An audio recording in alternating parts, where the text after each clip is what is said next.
Bonsoir à tous, lundi 6 mai, très heureux de vous retrouver pour le début de cette semaine d'information locale sur TV 78. Voici les titres de ce journal. C'est l'un des 5 piliers de l'islam. Le ramadan a débuté ce lundi. Pendant ce mois de jeûne, les fidèles sont invités à s'abstenir de boire, de manger et d'avoir des relations sexuelles de l'aube au coucher du soleil. Et nous en parlons avec Abdelaziz El Jawari, coprésident du Centre d'études et d'initiatives musulmanes des Yvelines. La première biennale d'architecture et du paysage s'est ouverte vendredi à Versailles. Des expositions et manifestations vont animer l'événement jusqu'au 13 juillet dans plusieurs lieux de la ville, et notamment le potager du roi qui ouvrait ses portes au public ce week-end. Et puis elle souhaite alerté sur le dérèglement climatique. L'association Papier Forêt organise dimanche prochain un débat public à Fontenay-le-Fleury. L'objectif, connaître les engagements des candidats aux européennes en matière d'écologie. Le scrutin est fixé au 26 mai. Et d'ailleurs, pour parler de cette thématique, François Dulac est avec moi en plateau. Bonsoir. Bonsoir. Vous êtes chercheur au LSCE, c'est le laboratoire des sciences du climat et de l'environnement, membre de Papier Forêt, qui organise donc cette soirée débat public qui se déroule dimanche prochain à l'espace Voltaire de Fontenay-le-Fleury. On va en parler dans un instant. Avant de présenter cette soirée, une petite réaction sur ce rapport, François Dulac, publié aujourd'hui par les scientifiques de l'IPBES sur l'état mondial de la biodiversité et des écosystèmes. C'est alarmant. 1 million d'espèces sur les 8 millions qui existent sur Terre seraient en danger, en voie d'extinction. Quel est l'intérêt de l'initiative de ce rapport ? Si vous voulez, la biodiversité, aujourd'hui, on considère que c'est un marqueur de la bonne santé des écosystèmes et de l'environnement. Et on avait déjà depuis plus de 25 ans travaillé beaucoup sur le changement climatique, tout en négligeant un petit peu ce type de travail sur la biodiversité. Donc cette plateforme intergouvernementale qui est à la fois scientifique et politique sous l'égide des Nations Unies a décidé finalement de faire un état des lieux des connaissances, comme le GIEC le fait sur le climat, mais sur l'état de la biodiversité. Et on parle donc du coup là de biodiversité. Quels sont les liens qui existent entre cette biodiversité en péril et le changement climatique ? Alors la biodiversité est très impactée par le changement climatique. Vous avez un certain nombre d'espèces qui ne peuvent pas suivre les variations de température et de précipitation. Vous avez des endroits où les écosystèmes sont fermés, par exemple dans le bassin méditerranéen. Si vous réchauffez trop la température de l'eau, vous avez des espèces qui ne peuvent pas migrer et qui sont en train de disparaître, des éponges ou des algues ou des coraux. Et donc, on a aussi, finalement, en jouant sur la biodiversité, des impacts, des rétroactions sur le climat, par exemple en changeant la nature des sols, en remplaçant les forêts par des sols nus ou des sols cultivés.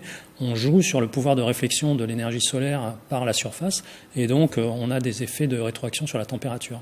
Constat alarmant sur la biodiversité. Vous étiez venu déjà sur ce plateau parler aussi du constat alarmant pour le climat. C'est le cas aujourd'hui. Oui, tout à fait. Ce que nous dit ce rapport qui est sorti aujourd'hui, donc j'ai pas encore eu le temps de l'éplucher, mais en gros, la nature est en train d'être impactée très sévèrement. On voit des disparitions d'espèces à des taux qu'on n'a jamais vus dans l'histoire humaine. Ces taux de disparition s'accélèrent. Et ce groupe de l'IPBES s'intéresse également aux services rendus par la nature aux sociétés humaines. Et donc on met en danger un certain nombre de sociétés humaines par la disparition de cette biodiversité. Alors si on revient à cette soirée qui est organisée par Papier Forêt pour interpeller justement les candidats aux européennes sur l'urgence climatique, pourquoi il faut les interpeller aujourd'hui, ces candidats ? Si vous voulez, ce que constatent les scientifiques depuis un certain temps, c'est que les signaux sont tous au rouge et qu'on n'est toujours pas sur la bonne trajectoire pour nous éviter des réchauffements qui vont être probablement catastrophiques pour la biodiversité, mais aussi pour les sociétés humaines. Et donc, on a pensé que c'était important de profiter de cette occasion des élections européennes pour parler de ce sujet-là. L'Europe, dans l'Europe des 28, c'est le 3e émetteur de gaz à effet de serre au monde. Et c'est aussi un des moteurs en termes de normalisation des accords internationaux, des normes environnementales. Donc il est important que l'Europe prenne le leadership à un moment où les États-Unis se sont complètement retirés de la COP21. Et comment l'Europe peut agir, justement, le Parlement européen, sur cette urgence climatique ? Comment elle peut agir ? Alors si vous voulez, il y a une initiative qui a été proposée et que notre association soutient par une association qui s'appelle Agir pour le climat, qui est de créer un nouveau traité européen que les gouvernements pourraient faire entériner et qui mettrait finalement l'objectif de la transition climatique et pour la biodiversité au centre des préoccupations européennes, avec la création d'une banque destinée à émettre de l'argent, non pas pour relancer l'économie, comme on le fait déjà depuis quelques années, mais vraiment pour faire prendre toutes les mesures qu'il faut prendre pour remédier à ce changement climatique. Quand vous écoutez ce que disent les candidats aujourd'hui, est-ce que cette thématique, vous avez l'impression que cette thématique du climat est assez prise en compte? Est-ce qu'elle est présente dans le débat, les débats de cette campagne aux européennes? Alors, si vous voulez, c'est une thématique qui est relativement présente, mais c'est pas nouveau. Elle est d'autant plus présente que la société civile fait pression. Il y a des marches pour le climat régulièrement. Mais quand on regarde sur la dernière mandature, par exemple, les textes qui ont été, les propositions de loi qui ont été votées par tous ces partis, on s'aperçoit qu'entre les discours et ce qui est fait en réalité, il y a souvent des décalages. Et puis on a aussi maintenant une tendance à mettre ce point en avant dans tous les programmes. Et donc on a essayé d'avoir un maximum de listes pour comprendre vraiment quelles étaient leurs différences. Alors justement, quelles listes ont répondu présentes à votre invitation? Quelles listes seront présentes dimanche? Alors on a contacté les 13 listes qui avaient annoncé leur liste assez tôt pour pouvoir être présentes. 7 ont répondu aujourd'hui. On espère encore des réponses de 2 ou 3 supplémentaires. Ça couvre tout l'échiquier. On va du Rassemblement national au Parti communiste en passant par l'UDI, le PS, les Verts, Debout la France également, et puis dans la plupart de ces listes, on aura vraiment des candidats en bonne position sur les listes électorales de l'Europe, et des gens qui sont vraiment sur la thématique environnementale. Et on précise juste qu'il y a une trentaine de listes qui sont candidates en tout pour ces élections européennes. Un mot pour terminer sur Papier Forêt, quelques mots de présentation sur cette association qui organise cette soirée. Oui, merci de m'inviter, de me donner l'occasion d'en parler. C'est une association qui a été créée en 91, donc qui a déjà une existence. On a été créé au départ pour pousser au recyclage du papier. Et en fait, on s'est donné une mission d'éducation à l'environnement et au climat. C'est une association qui a porté 2 festivals Alternatiba sur Versailles Grand Parc. Et donc, on intervient principalement sur le périmètre autour de Versailles et de Saint-Quentin-en-Yvelines. Et on fait tous les ans, pour le printemps, un festival qu'on appelle le Printemps de l'environnement, sur lequel on aborde un thème qui change chaque année. Et on reçoit les scolaires. Là, on a reçu, par exemple, cette année, 650 élèves des écoles de Fontenay. Et puis, on a une expo qui est ouverte au grand public également. Merci François Dulac, chercheur au LSCE, et vous êtes membre de l'association Papier Forêt. Sortir de l'impasse du dérèglement climatique grâce à l'Europe, débat public à retrouver ce dimanche à l'espace Voltaire de Fontenay-le-Fleury. C'est à partir de 18h30 et l'inscription est à faire sur le lien qui s'affiche en bas de l'écran. Dans l'actualité, c'est une première édition à Versailles. Le coup d'envoi de la BAP, la Biennale d'architecture et de paysage de l'Île-de-France, a été donné vendredi dernier à Versailles. Pour l'occasion, présence de Nicolas Sarkozy, de la présidente de la région Île-de-France Valérie Pécresse et du maire de Versailles François Demazière. Jusqu'au 13 juillet, plusieurs lieux de la ville vont accueillir des expositions ou encore des manifestations. Ce week-end, c'est le Potager du Roi qui ouvrait ses portes au public. Le reportage d'Aurélie Ronce. Très joli. Et aussi très grand. 9 hectares de fruits, de légumes ou encore d'herbes aromatiques. Situé en plein cœur du centre historique de Versailles, le Potager du Roi a été construit par Jean-Baptiste de la Quintigny à la demande du roi Louis XIV qui était féru de jardinage. Il est classé monument historique et jardin remarquable. J'imaginais pas que ce soit aussi grand, c'est assez respectueux, je trouve. Ça a gardé quand même l'esprit naturel et puis c'est sympa qu'il y ait des petits bancs, des petites chaises. C'est un lieu que j'aime bien, où je viens parfois acheter des légumes, parce qu'ils produisent aussi des légumes. Et puis c'est quand même nos ancêtres qui ont mis ce potager au point.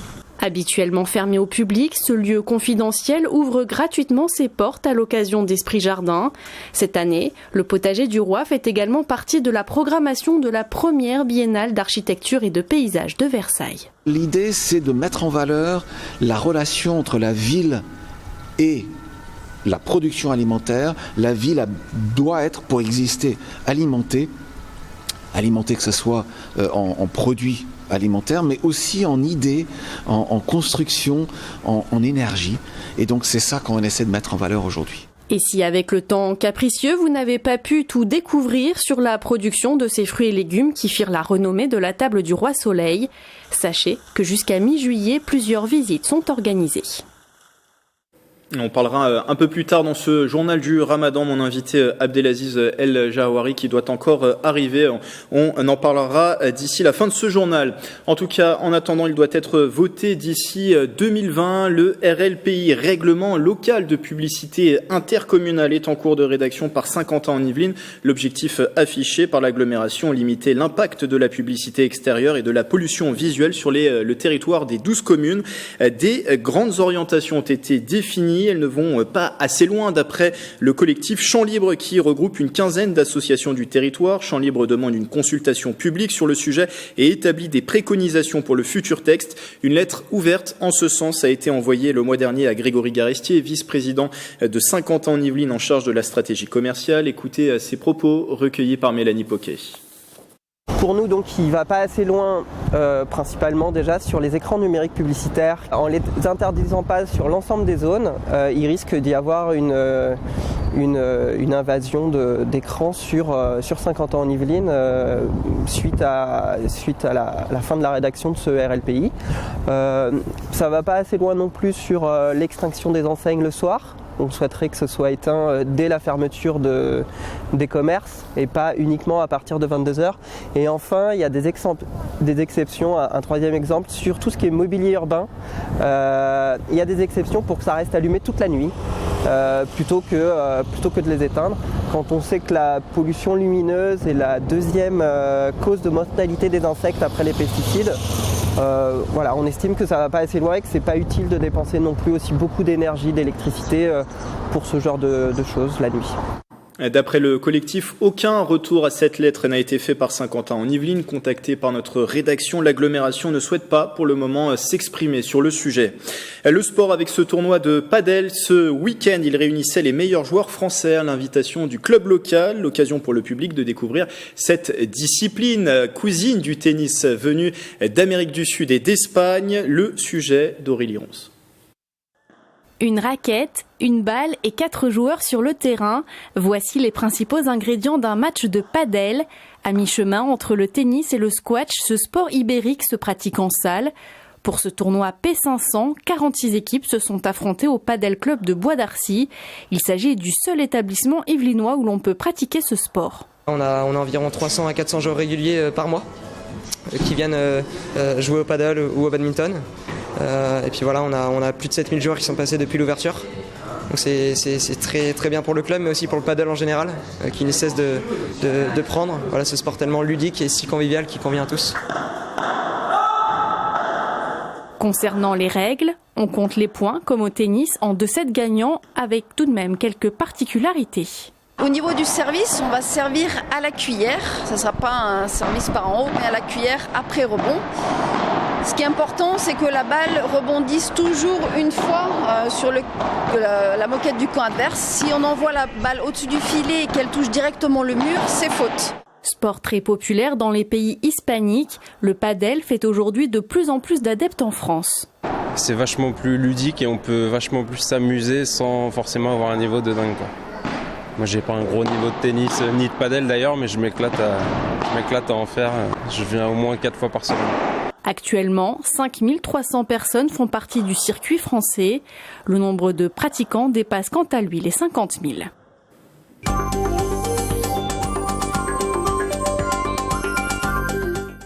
Et du sport encore avec la chronique hebdomadaire de Mickaël Elmidoro. Bonsoir. Bonsoir Grégory. Vous nous présentez comme chaque lundi les résultats du week-end. On va pouvoir le faire, Mickaël, et on commence avec du football.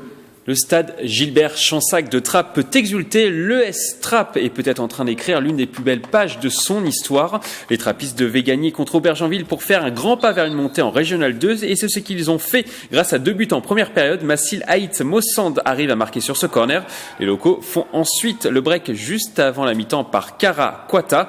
2-0, ce sera le score final. On écoute la réaction de l'un des anciens de cette équipe, Amidou Sissoko.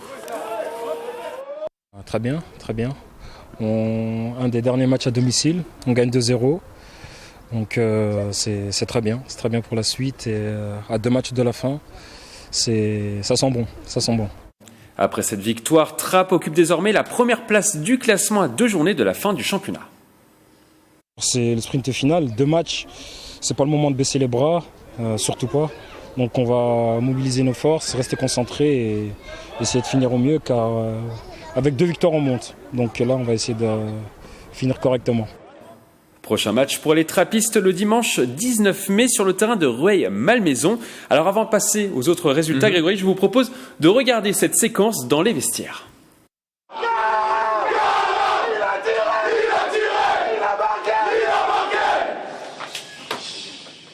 Ici c'est Petra. Ici c'est Petra. La on espère que ça se concrétisera par une montée en fin de saison. On espère. Il en reste 2 matchs. Il reste 2 matchs, donc on va suivre ça avec intérêt. On continue par du rugby, Mickaël, une équipe qui est déjà championne. C'est ça. Versailles toujours invaincu cette saison après avoir terminé premier de la poule en honneur et après avoir raflé un titre de champion Île-de-France la semaine dernière. Les hommes de la Cité Royale ont toujours faim. Ils ont remporté ce week-end leur 32e de finale du championnat de France contre Lille à Villeneuve. Score final 27-0. Ils rencontreront le club de Vesoul le dimanche 19 mai en 16e de finale. On termine par du baseball. Ça va mieux pour les Cougars de Montigny-le-Bretonneux dans le championnat de première division. Les Igny-Montins se sont imposés 2 fois ce week-end contre les Cavigales de Nice. Les scores 19-5 dans la première partie et 6-3 dans le second match. Avec cette victoire, Montigny-le-Bretonneux consolide sa 2e place de la poule B. Merci Mickaël, on vous retrouve dans votre émission hebdomadaire. Le 7-8 Sport, c'est juste après ce journal. D'autres résultats et quelques annonces également des prochains événements. Vous avez parlé de gymnastique par exemple ? C'est ça, en tout cas je vais m'échauffer. Je vais en loge. On va vous laisser vous échauffer. Cette exposition d'abord qui se tient jusqu'au 27 juillet au musée de la ville de Saint-Quentin en Yvelines, elle est consacrée aux objets de notre vie quotidienne. Ces objets qui sont diversifiés depuis l'émergence de la société de consommation après la Seconde Guerre mondiale. Près de 90 pièces composent cette collection découverte signée Mélanie Poquet. Du Thermomix des années 70 au robot de cuisine de 2015, histoire de nos objets. Au musée de la ville de Saint-Quentin en Yvelines, il règne comme une atmosphère de Madeleine de Proust. Un des objets emblématiques, sans doute que tout le monde connaît, c'est la petite balance terraillon.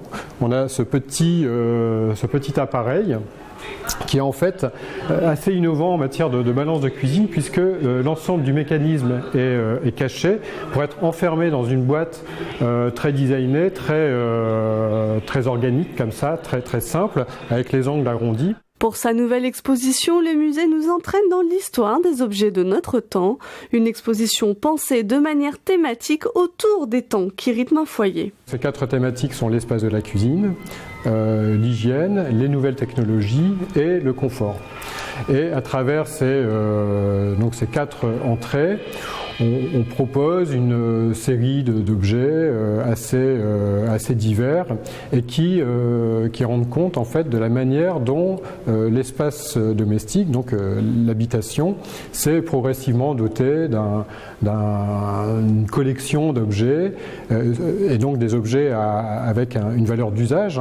Des usages mais aussi du design, la collection vous mène des années 30 aux années 2010 avec une période plus présente que les autres, les années 70 voit arriver une explosion de couleurs et de formes. C'est vrai que cet essor un peu matérialiste d'objets, souvent c'est accompagné d'objets un petit peu gadgets.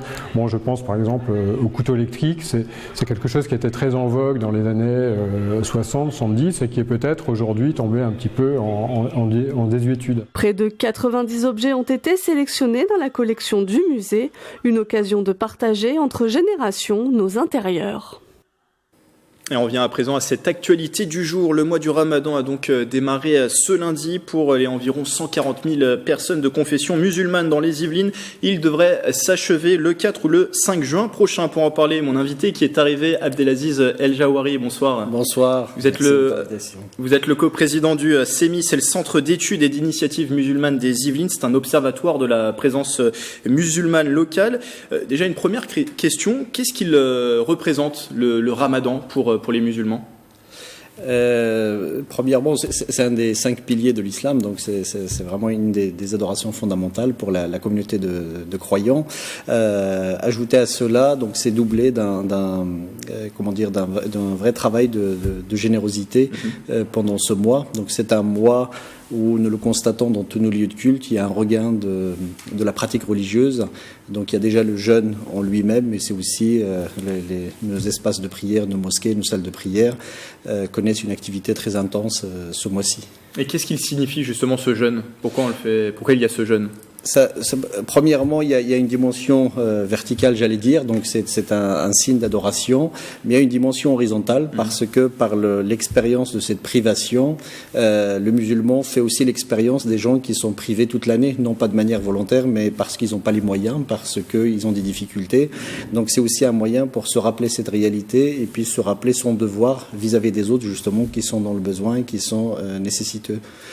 On connaît le jeûne pour ce mois du Ramadan, mais vous le disiez, ce n'est pas que ça. Le Ramadan, c'est aussi un moment de partage. C'est aussi le moment de se retrouver avec sa famille quand on rompt le jeûne. Exactement. Donc c'est en soirée, c'est vraiment des moments familiaux par excellence, mais c'est aussi des moments de partage au-delà de la famille, avec le voisinage, aussi et avec les personnes en difficulté.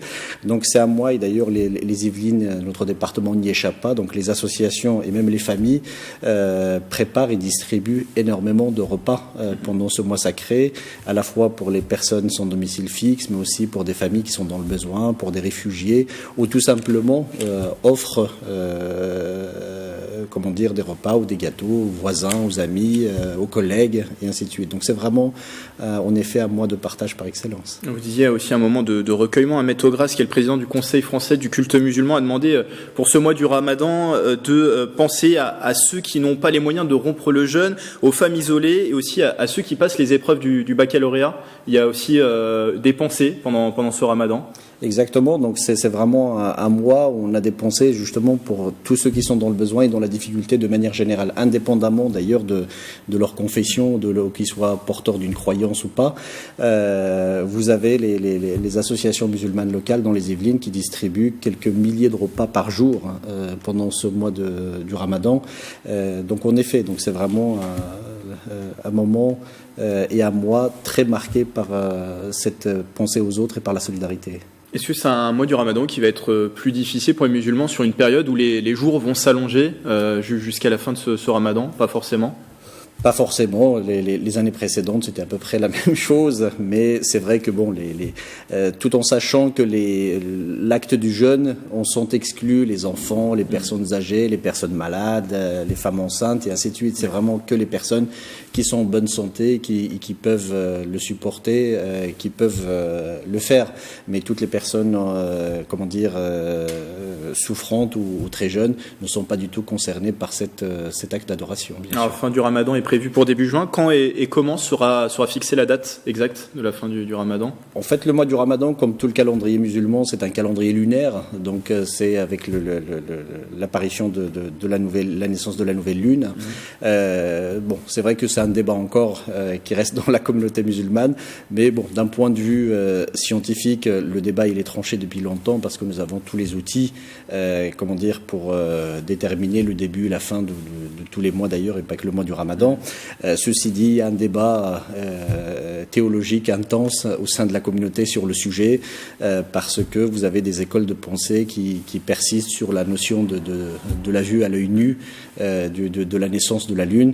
Mais les choses vont aller, je pense, vont s'équilibrer d'ici les prochaines années. Alors revenons au CEMI, vous avez un rôle, on l'a dit, d'observatoire dans les Yvelines. Alors vous dénombrez 140 000 personnes environ de confession musulmane dans le département, soit 10% de la population. Quel est votre rôle ? Alors pendant cette période du Ramadan, vous disiez, il y a ce rôle de distribution des repas, d'accompagnement. Le rôle du CEMI, quel est-il pendant cette période ? En fait, on travaille justement sur la présence musulmane au sein des Yvelines, et tout simplement à la fois d'avoir des données qui soient fiables. Je pense que c'est important, et pour la communauté musulmane, mais pour tous nos partenaires, publics ou privés d'ailleurs, et pour la communauté elle-même. Et deuxièmement, c'est qu'il y a un certain nombre de besoins qu'il faut remonter. Donc ça peut être sur la question des lieux de culte, ça peut être sur les carrés confessionnels dans les cimetières, ça peut être sur les besoins de solidarité, on en a parlé. Donc c'est vraiment de se doter d'un certain nombre de relevés de terrain pour accompagner au mieux et dans la sérénité la communauté, mais aussi pas que la communauté, c'est tous nos partenaires publics, privés, les autres communautés religieuses. Et dans les Yvelines, il y a aussi le CIMI, qui est le Conseil des institutions musulmanes des Yvelines. Vous en faisiez partie, je crois, avant votre départ. Oui, en effet. Pourquoi avoir créé du coup le CEMI? Quels sont ses objectifs? Est-ce que c'est un concurrent ou ce sont deux organismes complémentaires finalement? Pas du tout, parce que le CMI n'est pas du tout sur la dimension de la représentation. Nous pensons que c'est, d'ailleurs même au début du CMI, c'était l'approche. C'était une approche un peu piégeante de rentrer dans cette question de la représentation, parce qu'après ça fige les choses et on est plus dans des rôles que dans un travail effectif. Mais par contre, c'est des structures qui peuvent être complètement complémentaires, parce que les champs d'action sont complètement différents. Merci Abdelaziz El Jawari. Je rappelle que vous êtes le coprésident du CEMI, c'est le Centre d'études et d'initiatives musulmanes des Yvelines. Merci d'être venu parler de ce début du Ramadan sur notre plateau. C'est la fin de ce journal. Le replay à consulter sur notre site internet et notre application mobile. Et j'aurai le plaisir de vous retrouver dès demain pour une nouvelle édition. Belle soirée sur TV 78.